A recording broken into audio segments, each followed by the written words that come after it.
Hello everyone, Giltar here with part 4 and the final part of my action figure review of Transformers Alternity Bumble Champion Yellow. Now in this final part of the review, I'll be going over the pros and cons of this figure and my final thoughts. As usual, I'll start off with my cons, and the first one I have to mention is definitely the price tag. At 4,500 yen at normal pricing, this is an extremely expensive action figure. It ranks up there with many other high-end Japanese action figures, like SIC, for example, figures. And the thing is that, yeah, you're going to be shelling out a lot of money for this figure at normal pricing. And even with a discount on it, it's still not that cheap when you consider the sort of standard Transformers action figures you can get these days in the varying size classes. Now, the price alone is something to consider, but when you add in a few other cons I'll be mentioning, it sort of exacerbates the situation even more. It makes it less appealing for some people. The combination of a high price tag and some of the perhaps downfalls or faults of this figure in some people's eyes. So the next issue is just basically it's not a large action figure. It's a pretty small action figure for a Transformers figure, especially when you consider the money. I mean, like right now I've got the 1 Year War Master Grade Gundam here, which is about 7.5 inches tall, and Bumble there is maybe just over 5 inches. I think Bumble though, yeah, he's probably about 6 inches tall or so. I mean, I've got the high grade RX-72 Gundam there, which is 5 inches tall, and if Bumble was standing upright, it would be about 6 inches. So it's not a tiny figure by any means, but again, when you consider the price point, a lot of Transformers fans are about the sort of bigger is better for them. They like larger figures, they like larger stature. Combiner figures, for example, are big, so a lot of people like them.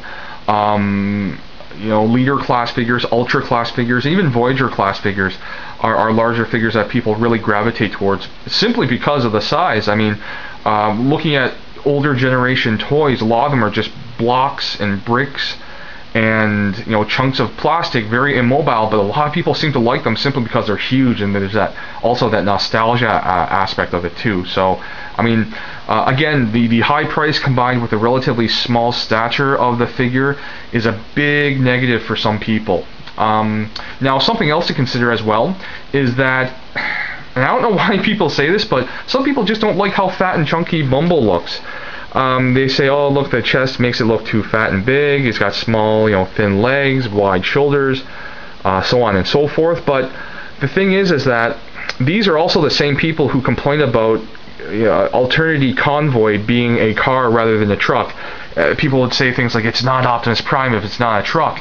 So on one hand they're saying, well, if it's not more accurate to the sort of Generation 1 incarnation, it's not great. But then they look at something like Alternity Bumble and complain that it's too fat, and yet they disregard the fact that even though this isn't G1 Bumblebee, the original G1 Bumblebee is basically heavily referenced in the Alternity Bumble figure.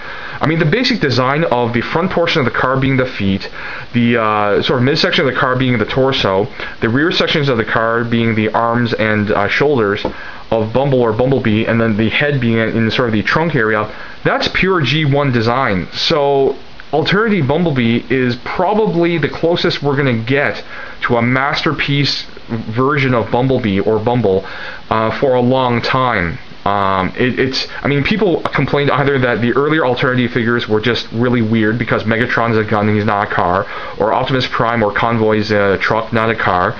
Now that we get Bumble or Bumblebee as a fairly good representation of a contemporized, you know, compact car, alt mode, and robot design, people are still complaining about the fact that it's too fat.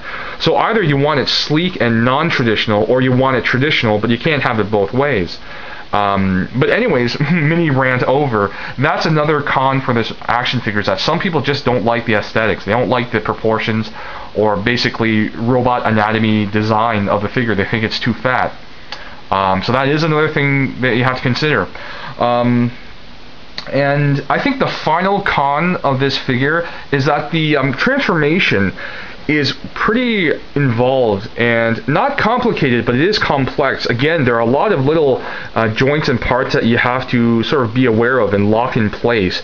I mean, even the fact that you have to trigger a mechanism to begin the proper transformation process in the beginning by folding down that back flap or portion rather, that's something that you don't normally see in Transformers figures, and that might be intimidating to some people, that it's more complex or complicated than some people are used to, and that might be something that puts some people off. It's intimidating because you're dealing with an expensive toy and you don't want to mistransform it, and you don't want to break it or anything.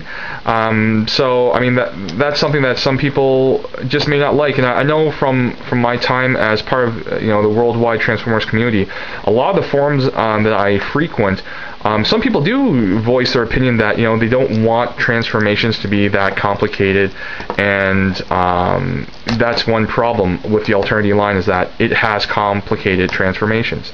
Again, they're not complicated, but they're complex. They're more involved. But I mean, I enjoy that. The one thing I do enjoy about modern Transformers is the design of the transformation process.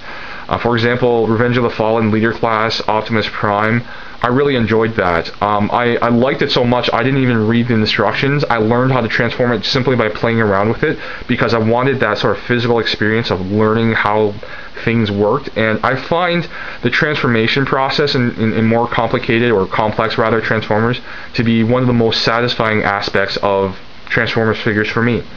So all around, again, we're looking at the high price, small stature, odd proportions for some people, and complex transformation process. These are cons that people have to consider before investing nearly $50 in this product. Now, going on to the good points, or the pros. First of all, it's a great homage to G1 Bumblebee. I mean, in terms of design, it's spot on for making a modern version of Bumblebee. I just love that aspect, and I've said it before, G1 Bumblebee is my favorite Transformers character, so obviously I'm biased, but I do think that's one major pro. And as I mentioned earlier, this is the closest we're probably going to see, or the closest that we're going to get to a masterpiece level Bumblebee for a long time. I really don't think Takara Tomy has any interest in making a masterpiece Bumblebee anytime soon. I hope they surprise me and prove me wrong, but I really don't get the feeling that they're going to want to do a Bumblebee anytime in the near future. Really great mix of mechanical design elements to remind you that it's a robot. I mean, it's a robot, not a morphing form of something that looks vaguely mechanical. A lot of people don't like the movie versions of Transformers, but the Michael Bay movies, what I like about the visual design is that the overtly mechanical elements in all the designs. And I think that the Alternity line, and even Binaltech or Alternators line, has a really great compromise of introducing overt mechanical elements in the visuals, combined with humanoid aspects that remind us that these are Transformers, that these are uniquely Transformers designs from the Super Robot era of the 1980s. And Alternity here just brings that to another level. Really great both humanistic design elements combined with mechanical design elements to make it look like truly a humanoid robot that is also has another form, like a car or something else. Again, the transformation process is really complex. Not complicated, but it is complex, it's involved, and I find that extremely satisfying. So if you're the kind of person who likes that element of Transformers design, you're probably going to love Alternity figures. The alt mode, the vehicle mode, is great. I mean, it's a licensed vehicle design. It's basically a car replica, so you can get sort of some extra value out of this toy in that respect. It looks great on display in both robot and vehicle modes. Really great range of articulation, excellent posing potential, great balance, especially for a Transformers figure, which again are not traditionally known for articulation or posability. And ultimately, just extremely impressive engineering and design. People don't seem to get that transforming toys in the first place are difficult to make, are difficult to design.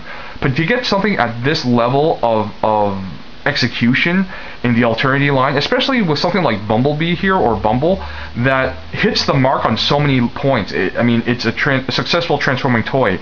It's a successful homage to G1 Bumblebee. great articulation, great functionality, everything put together. I'm overwhelmed at times by just how many things that this toy got right, in my opinion. So overall, despite some significant down points to this figure, I have to say, if you're a Transformers fan, if you're a Bumblebee fan, do yourself a favor, pick up this figure whenever you can. Obviously look for a deal because it is expensive, but if I were to say you had aside from like a G1 Bumblebee toy, if there's only one other Bumblebee or Bumble figure you have to have, I'd say it has to be Alternity. Alternity Bumble rather. It's such a great toy. It's such a great high-end action figure. It offers a little bit of everything to anyone, and it exceeds on multiple points in terms of expectations for me. So yeah, it's been a long time coming. I've had this toy for some time. I really wanted to review it, but never got around to it until now. Now, aside from Bumble, what I might have up next is Alternity Skywarp for a review. So I hope you guys enjoyed this review. As usual, I hope you guys got something out of it. Thank you very much for watching, and I'll see you guys next time. Boom.